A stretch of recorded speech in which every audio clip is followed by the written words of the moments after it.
Good morning everyone. Study with Preksha 5483 में आपका स्वागत है। हम कर रहे हैं पार्ट 6 जंतुओं में जनन। अगर आप मेरे चैनल पर नए हैं तो सब्सक्राइब कर लीजिए। Class competencies 702 for worksheet 1। 702 competency है पदार्थों और जीवों में गुणों और संरचना के आधार पर भेद कर सकते हैं, जैसे एक लिंगी और द्विलिंगी पुष्प। वर्कशीट 1 है। क्या आने ने ये चीज़ें पहले देखी हैं? आना यहाँ पे मेरे हिसाब से कोई नाम होगा। नहीं। क्या आलू के टुकड़े से नए आलू का पौधा उगाया जा सकता है? हाँ। उस जनन को हम कायिक जनन कहते हैं। अगर उसमें आँख हो, छोटी सी आँख होती है, अगर आँख हो तो आलू के टुकड़े से हम नए आलू का पौधा उगा सकते हैं। क्या अपने पेन से नया पेन बनाया जा सकता है? नहीं बनाया जा सकता। आलू के टुकड़े से नया पौधा उगाने के प्रक्रम को हम क्या कहते हैं? कायिक जनन कहते हैं। क्या मनुष्य और जंतुओं में यह प्रक्रम पाया जाता है? नहीं पाया जाता। हम कायिक जनन द्वारा जनन नहीं कर सकते। सेकंड है हमारा वर्कशीट 2 कार्यपत्रक 2 608 कॉम्पिटेंसी कोड है। विद्यार्थी नामांकित चित्र बना सकते हैं, जैसे पुष्प के भाग। विद्यार्थी जो है इस चित्र को ड्रॉ कर सकते हैं। देखिए, परागकण है और परागतंतु हैं, ये दोनों मिलकर क्या बनाते हैं? पुंकेसर। वर्तिकार्ग है, वर्तिका है और अंडाशय है, ये मिलकर क्या बनाते हैं? स्त्रीकेसर। बाहरी दलपुंज, ये दलपुंज है और ग्रीन वाले बाहरी दलपुंज हैं। ये रहा फ्लावर आपके सामने, इसमें देख लीजिए, वाइट पर रखती हूँ। ये हैं हमारे परागकण। ये छोटे से धागे से जुड़े हुए दिखाई दे रहे हैं। ये छोटे छोटे जो धागे हैं, ये हैं हमारे परागतंतु। ये है परागतंतु और ये है परागकण। ये है आपका वर्तिकार, ये लंबी नली वर्तिका, इसके नीचे अंदर जो है वो है अंडाशय।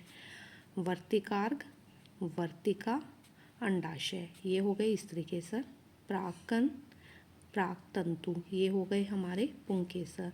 ये है दलपुंज, ये ग्रीन वाले रेड वाले पत्ते दलपुंज, और बाहर ग्रीन वाले पत्ते हैं, ये हैं हमारे बाह्य दलपुंज। इस तरह फूल के 4 भाग हैं, बाह्य दलपुंज, दलपुंज, ये हमारे पुंकेसर, ये हमारा स्त्रीकेसर। पुष्प के नर जनन भाग और मादा जनन भाग को पहचानना है। अब आप पहचान सकते हैं पुंकेसर और स्त्रीकेसर को। नर जनन अंग और मादा जनन अंग किस प्रकार के जनन में सहायक है? लैंगिक जनन में सहायक है। इससे आगे चलते हैं। कार्यपत्रक 3 है हमारा। लैंगिक जनन और अलैंगिक जनन में अंतर। लैंगिक जनन जिसमें नर और मादा दोनों की आवश्यकता पड़ती है, वो लैंगिक जनन। अलैंगिक जनन जिसमें एक ही जनक की आवश्यकता पड़ती है, वो है हमारा अलैंगिक जनन। इसके बाद है हमारी वर्कशीट 3। वर्कशीट 3 की कॉम्पिटेंसी है 602। पदार्थों और जीवों में गुणों के आधार पर हम भेद कर सकते हैं। सभी जंतु अपने जैसे संतान पैदा करते हैं और उसकी संतति के बारे में दिया गया है। इसका सही मिलान करना है। मनुष्य का शिशु, बिल्ली का बिलोटा, मुर्गी का चूजा, गाय का बछड़ा। ये कुछ और ऐड किए गए हैं। कुत्ते का है पीला, मेंढक का है टैडपोल, तितली का कैटरपिलर, शेर का शावक, लोमड़ी का बच्चा, खरगोश का बच्चा। खरगोश के बच्चे को बिल्ली का बच्चा भी कहते हैं। इसके बाद अगले पे चलिए। कार्यपत्रक 4 वर्कशीट है 4। नामांकित चित्र व फ्लो चार्ट बना सकते हैं। हम नामांकित चित्र और फ्लो चार्ट बना सकते हैं। रेशम के कीट का जीवन चक्र दिखाया गया है। उन अवस्थाओं को, उसकी 4 अवस्थाओं को लिखना है। कीट, ये पूर्ण कीट है, ठीक है। इसमें से अंडा निकला, इसने अंडे दिए, अंडे से लार्वा बना, लार्वा ने अपने चारों तरफ एक धागा लपेट लिया जिसे हम प्यूपा कहते हैं, और प्यूपा से दोबारा कीट बन गया। इस स्टेज पे हम जो है उसको उबलते हुए पानी में डाल देते हैं। ये जो रेशम का धागा है वो अलग हो जाता है। इसके बाद आगे चलते हैं। 709 नामांकित चित्र और फ्लो चार्ट बना सकते हैं। कॉम्पिटेंसी है हमारी 709। वर्कशीट है 5। जीव जंतुओं में अपनी संतति उत्पन्न करने के अलग अलग तरीके होते हैं।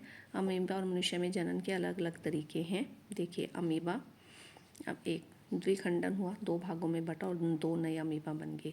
क्या अमीबा के लिए माता पिता दोनों का होना आवश्यक है? नहीं। जिस जनन में नर और मादा एक की आवश्यकता होती है उसे हम अलैंगिक जनन कहते हैं, जिसमें दोनों की आवश्यकता होती है उसे हम लैंगिक जनन कहते हैं।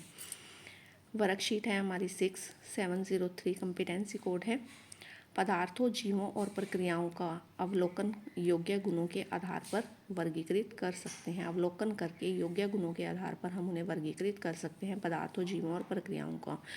क्लास कंपिटेंसी 804, 807 और 811।